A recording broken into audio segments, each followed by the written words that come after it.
Enquanto isso, Saulo, motivado pela ânsia de matar os discípulos do Senhor Jesus, procurou o sumo sacerdote. Atos dos Apóstolos, capítulo 9, versículo 1. E eu quero estar falando, sobre um assunto aqui que envolve totalmente a vida cristã, que é perseguição da fé, a perseguição espiritual de todo crente, por ele um dia ter confessado a Jesus, ter escolhido o caminho da liberdade que Cristo tem, para nós, a liberdade ali do ritual da lei, não a liberdade de não viver mais, em cumprir a lei de Deus, não é isso, mas daqueles rituais ali incansáveis para se obter ali o perdão dos pecados e uma tentativa de justificação, diante de Deus, que a palavra de Deus nos revelou que isso foi inútil, a lei não conseguiu, nos aperfeiçoar, mas Jesus, através da sua morte, da sua vida, ele sim nos vivificou para Deus.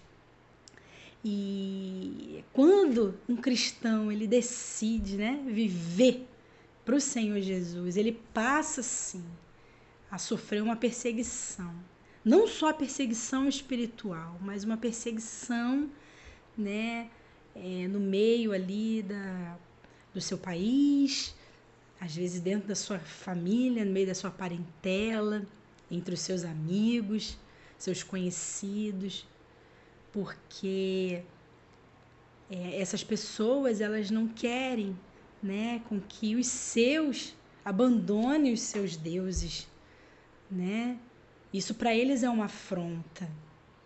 Não querem que abandone a sua religião materna. Então, esse texto aqui fala de um homem, chamado Saulo, que ele estava ali, na lei judaica. Ele era um fariseu, muito cuidadoso da lei. E ele respirava, ameaças contra os cristãos primitivos. E ele empenhou ali, todo o seu esforço, a sua vida em perseguir os cristãos, conseguindo cartas ali, para que pudesse perseguir os cristãos, matar os cristãos, colocar outros em prisões. E sabemos que diante de perseguição, há ali uma dispersão. E muitos, às vezes, até abandonam a fé. E outros não.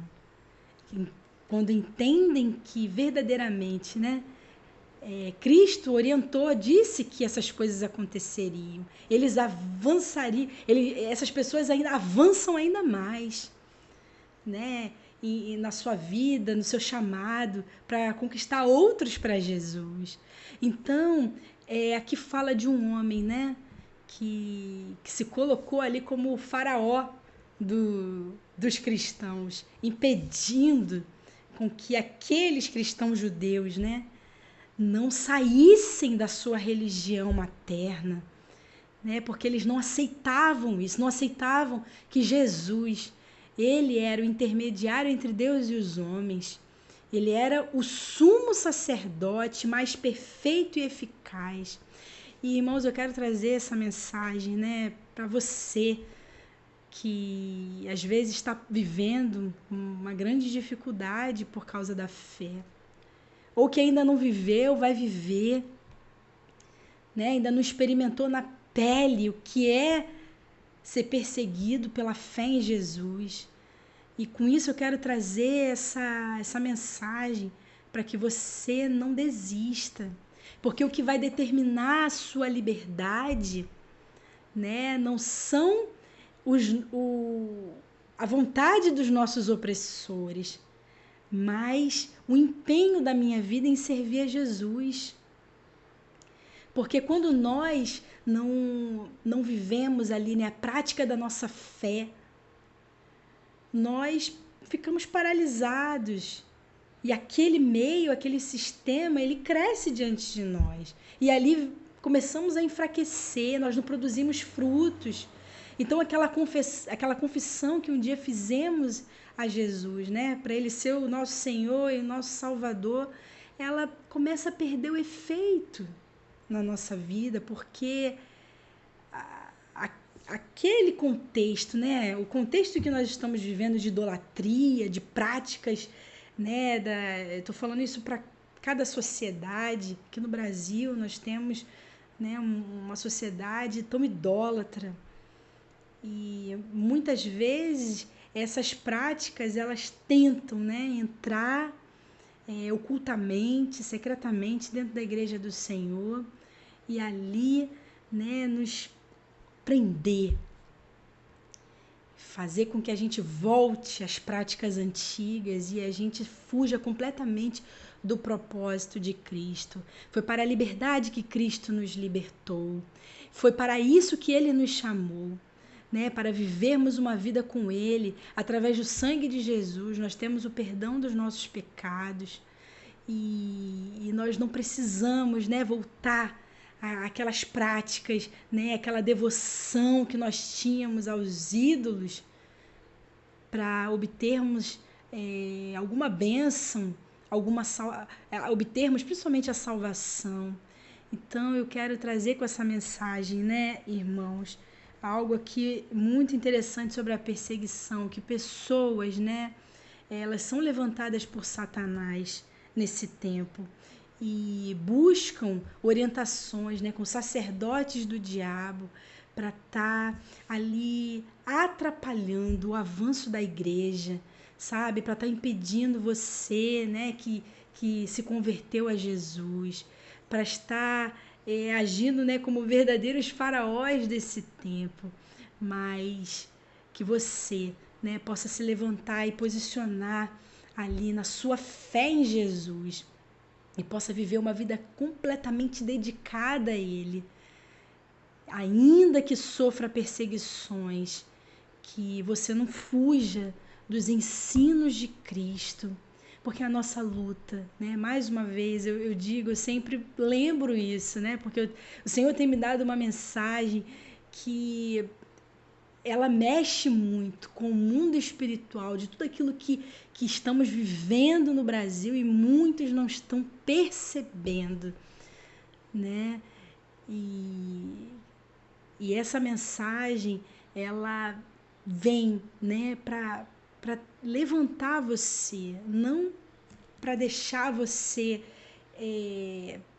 triste e com vontade de desistir da fé, não, mas para que você se levante e você posicione a sua vida, né, diante do Senhor Jesus. Então, Saulo, né, ele pediu a esses sacerdotes cartas para que pudesse prender os servos do Senhor Jesus. Mais tarde nós vemos o que aconteceu com esse perseguidor, mas que você, né, diante de todos os seus perseguidores, você possa sobressair na sua fé, né, que não haja nada que possa fazer você ficar preso nas mãos dos opressores, né, e que você possa avançar diante de toda perseguição e não retroceder, mas avançar, porque Cristo nos dá, né, essa garantia. Ele está conosco, né? Ele vai à nossa frente. Ele é o Deus que toma para si mesmo, né, a vingança dos nossos opressores. Ele é o Deus que toma para si. E você não precisa se preocupar, né? Tão somente obedecer a palavra do Senhor. E todas as portas, né, que forem fechadas ali, talvez, né, naquele ambiente para a pregação do Evangelho, o Senhor, Ele abrirá uma nova porta para que você possa anunciar a palavra de Deus. Então eu deixo com você essa reflexão. Eu creio que o Espírito Santo vai muito mais além daquilo que eu conseguir aqui transmitir a vocês, tá? E que possamos nos encontrar, se Deus quiser, numa próxima oportunidade. Amém.